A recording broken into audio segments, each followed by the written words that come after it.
വലഹും ആദാനും അതും കൂടി പറഞ്ഞാളെ. വലഹും ആദാനുൻ, അവർക്ക് ചില കാതുകളുണ്ട്. ലാ യസ്മഊന ബിഹാ, കാതുകൊണ്ട് ഈ ലോകാത്ഭുത ഗ്രന്ഥം കേട്ടൂടെ? ലോകാത്ഭുത ഗ്രന്ഥം കേട്ടൂടെ?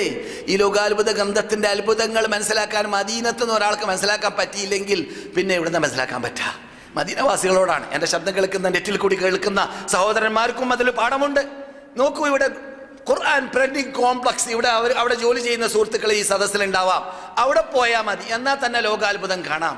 ലോക ഭാഷകളിലൂടെ നടക്കുന്ന പരിഭാഷകളും ലോകത്തിൽ നിന്നിട്ട് ഇവിടെ മസ്ജിദ് നബവി സന്ദർശനത്തിനും മസ്ജിദ് ഖുബ സന്ദർശനത്തിനും വരുന്ന ഹാജിമാരിൽ നിന്നിട്ട് മിക്ക ഹാജിമാര് ഞങ്ങൾക്ക് സ്വീകരിക്കാൻ പറ്റുന്നില്ല, ഞാൻ അവിടെ ഉദ്യോഗസ്ഥനാണല്ലോ, സ്വീകരിക്കാൻ പറ്റുന്നില്ല. എണ്ണപ്പെരുപ്പം കൊണ്ട് നൂറുകണക്കിന് ബസ്സുകൾ ദൈനംദിനം 1000-ൽ പരം ആൾക്കാർ അംഗീകരിക്കാനുള്ള സൗകര്യം അവിടെ ഇല്ലാത്തത് കൊണ്ട് 1000 പേരെയാണ് ഒരു ദിവസത്തിൽ അംഗീകരിക്കുക. കാരണം അവർ കാണുന്നത് അത്ഭുതമാണ്. അവിടെ എന്ത് ഒരു വർഷത്തിൽ 2 മില്യൺ 3 മില്യൺ ചിലപ്പോൾ 10 മില്യൺ ഈ ഖുർആനിന്റെ കോപ്പി അവിടെ 24 മണിക്കൂറിലൂടെ അച്ചടിച്ച് അതിനെ ലോകവ്യാപകമാക്കിക്കൊണ്ടേ ഇരിക്കുന്നതും, അതിനു വേണ്ടി വർക്ക് ചെയ്യുന്നതും, അതിനു വേണ്ടി ജർമ്മനിൽ ഇഞ്ചിനുകൾ ഉണ്ടാക്കുന്നതും, അതിനു വേണ്ടി ഒരുക്കങ്ങളും ഇതൊക്കെ റബ്ബ് പറയുന്ന ഒരു പദം മാത്രം.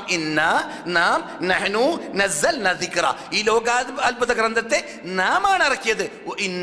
നാം ലഹു, ആ ഗ്രന്ഥത്തെ ഖിയാമത്ത് നാൾ വരെ സംരക്ഷിക്കും. ഈ പറഞ്ഞ വാക്ക് അങ്ങോട്ട് ഓർത്തിട്ട് ആ കോംപ്ലക്സിൽ ഒന്ന് കറങ്ങാം. അപ്പോൾ ഓർമ്മ വരും അള്ളാഹ് പറഞ്ഞ അത്ഭുതം എത്ര വലിയ മഹാ ഇജാസാണ്.